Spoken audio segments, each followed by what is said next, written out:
It's another great here in Tripinas as we are now here in the second biggest city of the Philippines. Can you guys guess where we are? And yes, you guessed it right, we're here in the beautiful city of Cebu! So join us as we learn all about the rich culture of Pinoys. Discover the wonderful flavors of Filipino cuisine. Get inspired and be in awe as we show you magnificent sights from all the corners of Luzon, Visayas, and Mindanao. She's Celan. And he's Stefano. Brace yourself for a fun-filled adventure dito lang sa Tripinas. Endless summer, endless fun, chasing sunsets forever. Loving the islands, feeling the fun. These are the islands of our dreams.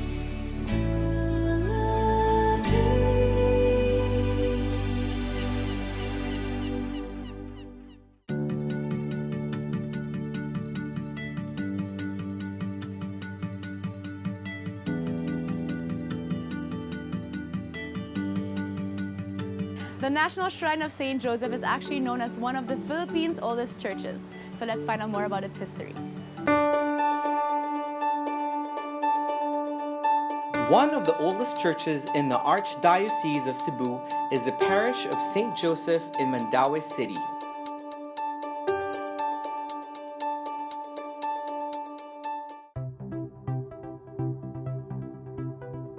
Considered as Jesus Christ's foster father and head of the Holy Family, St. Joseph has fulfilled a role fundamental to our salvation. So when is the feast of St. Joseph Church? Every May 8th. Every May 8th. Yes. And what happens during sa feast po? Meron po bang We have ginagawa? a 9-day novena mass for... 9-day novena mass 9 before the days. feast. Yeah, before the feast. And then may piyesta po ba dito? Meron May 8th. On May 8 lang. Yeah. St. Joseph is also patron saint of the Universal Church, families, fathers, expectant mothers, travelers, immigrants, house sellers and buyers, craftsmen, engineers, and working people in general. Ano po nangyayari sa simbahan sa May 8? Meron po bang mga special mass? Yeah, we have the concelebrated mass. Usually our Archbishop in Cebu, so si Palma. Dito po nagsa-celebrate ng mass Yes. yung Archbishop of Cebu. And marami po napupunta. Maraming nagpupunta. From mga Mandawanans ba po ba? Or taga Cebu? Or from all over the all country? all over. So malaking Those who are celebration. devoted to have the devotion of Saint Joseph. Its sanctuary carries an 18th century wooden image of Saint Joseph that is known to be the oldest publicly venerated image of Saint Joseph in the country.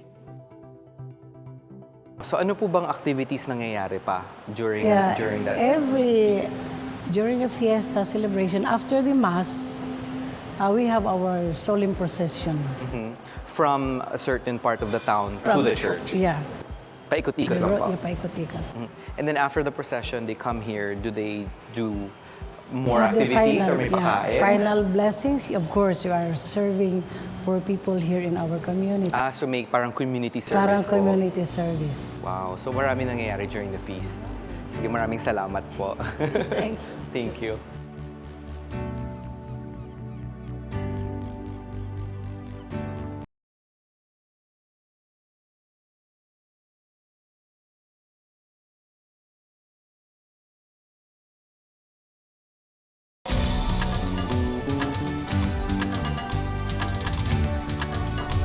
Let's visit and stay in Plantation Bay Resort and Spa, an 11-hectare of secluded ground where fun-filled activities awaits us.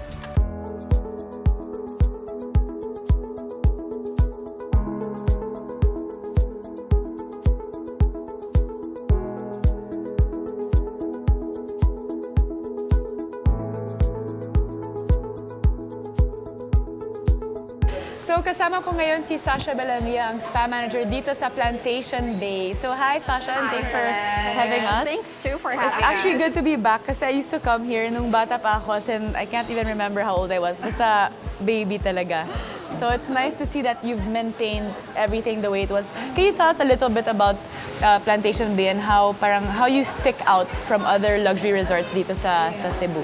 There are many luxury resorts here in Mactan and even in Cebu City, but it's really not just about the facilities or what we have to offer for guests.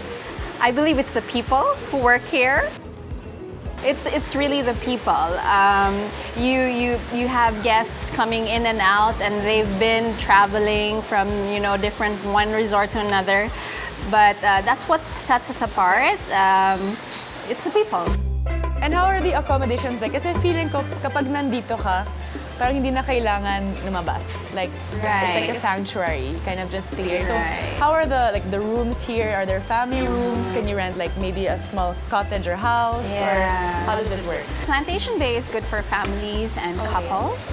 And it's not the typical hotel where you have to go in an elevator to go to the swimming pool. So almost all the guest rooms have access direct to the lagoons, even to the freshwater pool.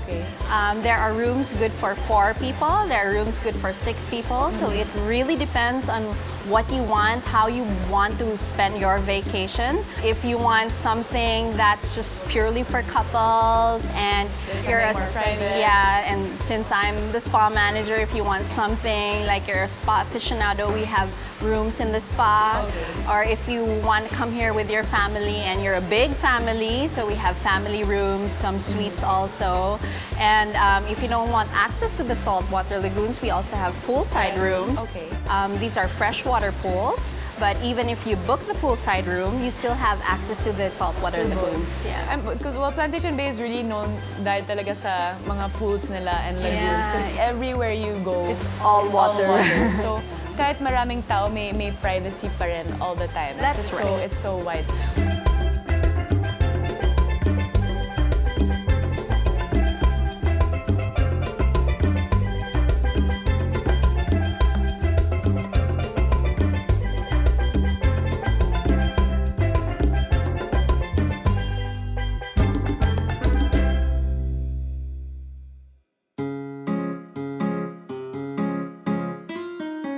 Ano ba yung mga ibang klaseng pagkain na meron dito or ibang restaurants? What can guests look for? Like right now, we're at Kilimanjaro Cafe. Yung food dito served is international cuisine. So you have Filipino dishes, American, Mexican, French, so all sorts of stuff. And this is where we serve our daily breakfast buffet with different themes every day. We also have Palermo restaurant. It's called, they serve tapas, pastas, and steaks. So it's more of Mediterranean, Savannah Grill with a 5-star flair. There's burgers, steaks. So may choice talaga. If you're here, you can really go around. And for those who want fish, all the Pacific Rim cuisine, that's our 4th restaurant. It's the Fiji restaurant. At para sa mga mas parang night goers or night owls, may bar ba kayo dito? We call it the alien abduction.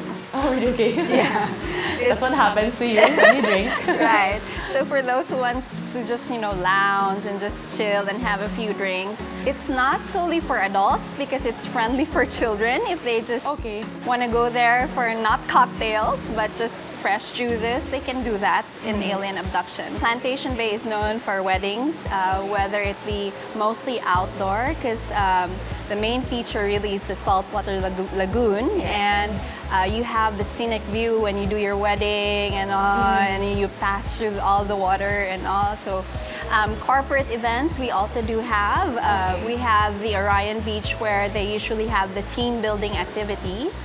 And because of the layout of Plantation Bay, we can do, let's say you're a big company of 500 people, we can do it in batches so that you really have that sense of team building and you really get to meet everybody and not all together that you're all cramped in one place. We'd like to welcome you here in Plantation Bay. Visit our website, that's www.plantationbay.com.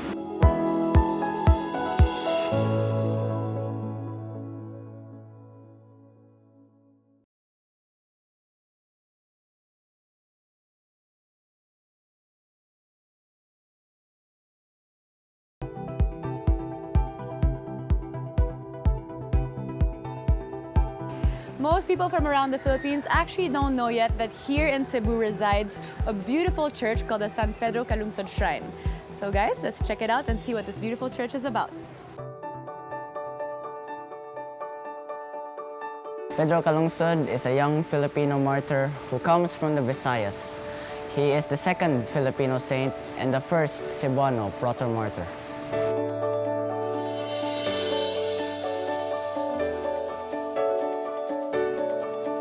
This shrine was built in the year 2000. It is also the same year that Pedro Calungsod was beatified by the church, and this church was commissioned by His Eminence Ricardo J. Cardinal Vidal, the Archbishop of Cebu. What makes this church unique from all other churches that dedicate St. Pedro Calungsod is this is the only church that houses the relics of St. Pedro Calungsod. Our future plans for the shrine is to elevate the shrine into a national shrine and eventually a minor basilica. And we are also planning to build a pilgrim center in front of the shrine to accommodate more people.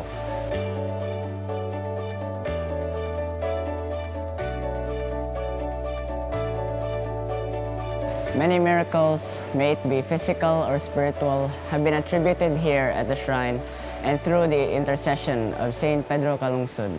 One particular miracle is the healing of terminal diseases which led to the sainthood of Pedro Calungsod.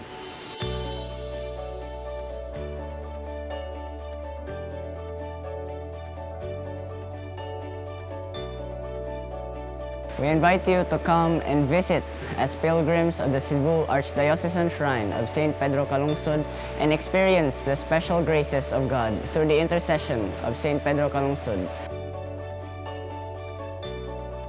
Tripinas would like to thank To Go Travel, Toyota, Carmudi, Bose, Fifi Hotel and Beach Resort in Morong, Bataan, Plantation Bay Resort and Spa, and Fast Transit Corporation.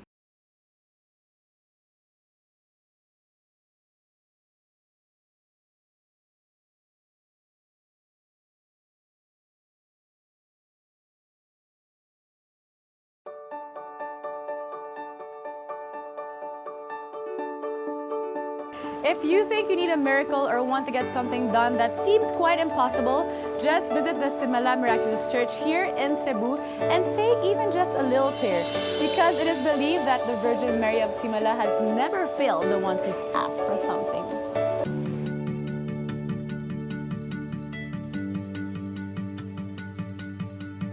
On February 27, 1996, si Frater Martin naghanap ng lugar dito sa Cebu nga na matayuan ng kanyang monastery of cloistered monks.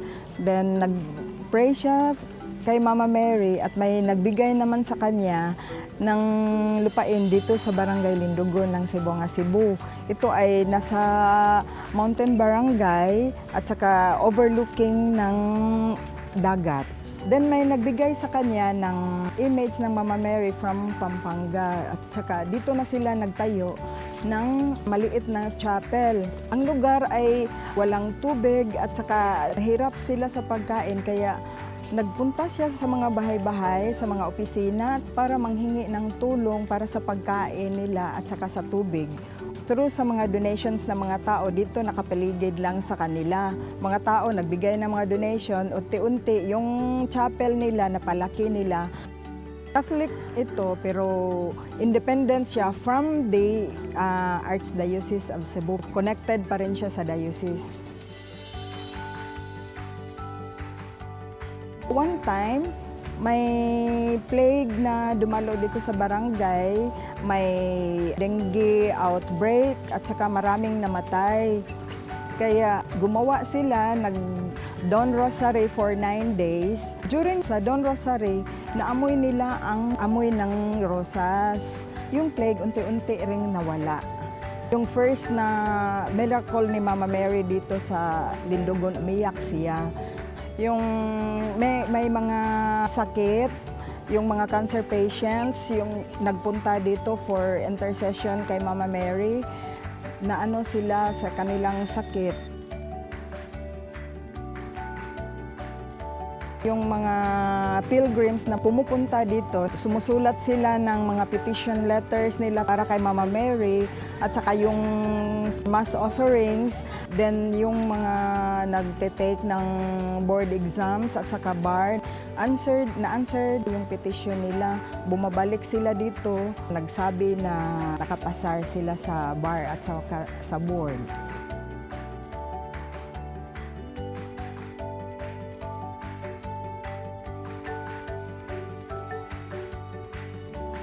Kung pumupunta sila dito, dapat naka-dress code sila. In case kung hindi nila alam, may nagparent naman doon sa labas para magamit nilang parang shawl. Dito sa Simala Church, makikita natin yung original image ng Mama Mary na galing sa Pampanga. Kung gusto nyong ma-experience ang grace at blessings ni Mama Mary, punta kayo dito sa Barangay Lindogon, Sibonga, Cebu. It's just an hour drive from Cebu City.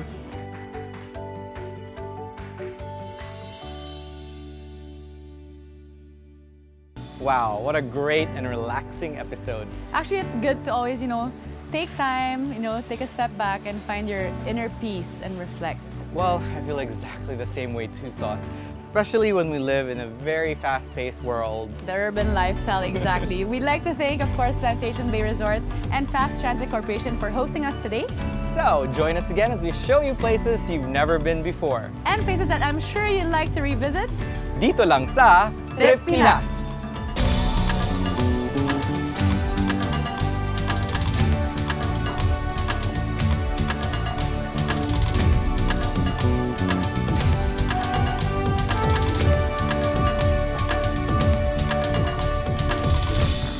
Walked on its shores and felt the wave.